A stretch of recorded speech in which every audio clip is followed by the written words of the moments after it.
Nanawagan si dating PNP Chief Retired Police General Benjamin Acorda sa publiko na hindi dapat bigyan ng konklusyon ng mga litrato kung saan kasama niya si Tony Yang at ang kapatid ni Alice Go na si Wesley Go.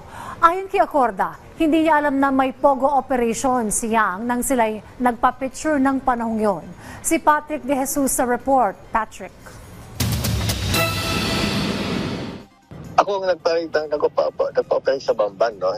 That is to put the record straight. Yan, hindi tayo nakikipag-transaction, hindi tayo nakikipag-negotiate kung whatever na gusto lang insinuate. Ito ang tugon ni dating PNP Chief, Retired General Benjamin Acorda Jr. matapos questionin sa pagdinig sa Senado ang mga larawang inilabas ni Senador Risa Hontiveros kung saan kasama ng dating opisyal ang mga personalidad na iniuugnay sa Pogo, kabilang si Tony Yang at kapatid ni Alice Go na si Wesley Go.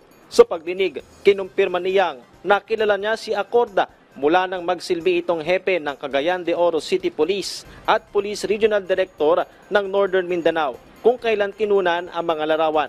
Giit naman ni Acorda, hindi dapat bigyan ng konklusyon ang mga litrato. Anya, kailanman ay wala siyang pinasok na illegal na transaksyon. Lalo't siya pa nga ang nagparade sa Pogo Compound sa Bamban Tarlac noong Marso.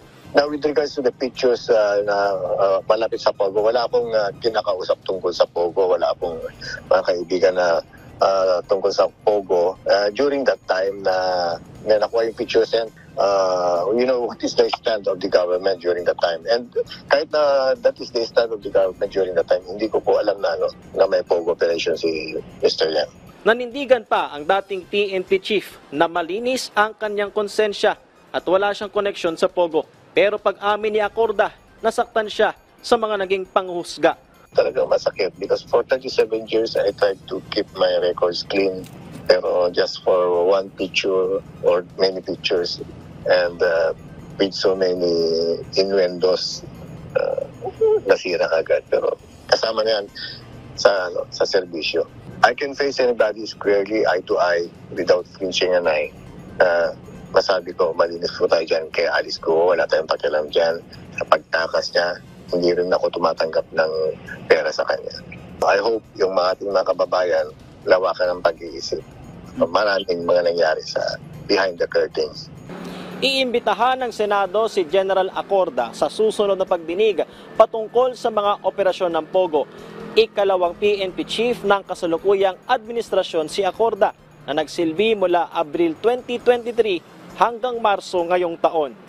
Mainit ng usapin, lalo't isiniwalat na dating PNP chief ang umano'y tumulong para makatakas si Alice Go at tumatanggap pa ng payola.